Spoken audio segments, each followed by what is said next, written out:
Iran আর যুদ্ধ খেলা বরদাস্ত করবে না বলে সাফ জানিয়ে দিয়েছেন ইরানের পার্লামেন্ট স্পিকার মোহাম্মদ বাকের কালিবাফ। তিনি জানিয়েছেন, তেহরান এখন যুদ্ধের চিরস্থায়ী অবসান চায়, কিন্তু তারা এমন কোনো চক্রে আর পা দেবে না যেখানে যুদ্ধ কিংবা যুদ্ধবিরতি এবং আলোচনার নামে সময় ক্ষেপণ করা হয়। মধ্যপ্রাচ্যের রণক্ষেত্রে যখন গোলাবারুদের গন্ধ, তখন তেহরান থেকে ওয়াশিংটনের উদ্দেশ্যে এমন সব কড়া বার্তা ছুড়ে দিয়েছেন ইরানের পার্লামেন্ট স্পিকার। টেলিভিশনের এক সাক্ষাৎকারে কালিবাফ ঝাঁঝালো ভাষায় বলেছেন, ইরান যুদ্ধ চায় না, কিন্তু একবার যুদ্ধ শুরু হলে তারা আর কোনো নড়বড়ে যুদ্ধবিরতিতে রাজি হবে না। তার ভাষায়, আমরা আর যুদ্ধবিরতি এবং আলোচনা এই পুরনো চক্রে আর ফিরে যাব না। এদিকে ইরানের প্রেসিডেন্ট মাসুদ পেজেশকিয়ান সোজা ভাষায় জানিয়ে দিয়েছেন যে ইরান কোনোভাবেই মার্কিন ও ইসরায়েলি গুন্ডামি বা জবরদস্তির কাছে মাথা নত করবে না। ওয়াশিংটন ও তেল আবিবকে আধুনিক যুগের মধ্যযুগীয় বর্বর হিসেবে অভিহিত করে তিনি বিশ্ববাসীকে এই আগ্রাসনের বিরুদ্ধে রুখে দাঁড়ানোর আহ্বান জানিয়েছেন।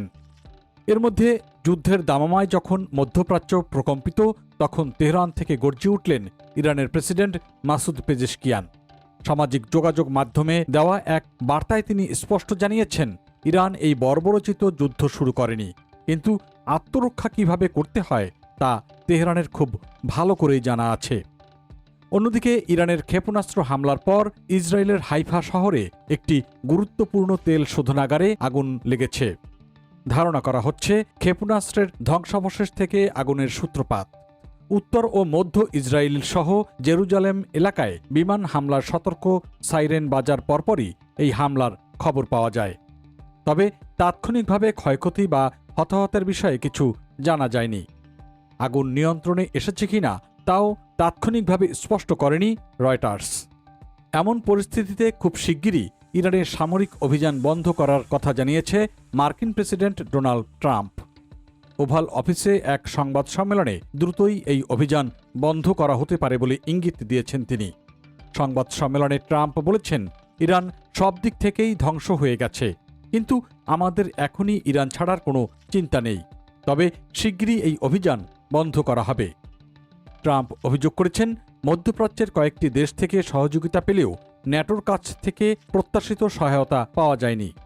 পাশাপাশি ইসরায়েলের হামলায় ইরানের জাতীয় নিরাপত্তা পরিষদের প্রধান আলী লারিজানি সহ শীর্ষ নেতাদের হত্যার প্রতিশোধে ইসরায়েলের বিভিন্ন শহরে পাল্টা হামলা চালিয়েছে ইরান। রাজধানীর তেল আবিবের কাছে রামাদ গান এলাকায় ইরানের হামলায় 2 জন নিহত হওয়ার খবর পাওয়া গেছে। ক্ষতিগ্রস্ত হয়েছে ছাভিদোর রেল স্টেশন সহ একাধিক স্থাপনা। এছাড়া হামলার খবর মিলেছে জেরুজালেম ও বেনি ব্রাকেও।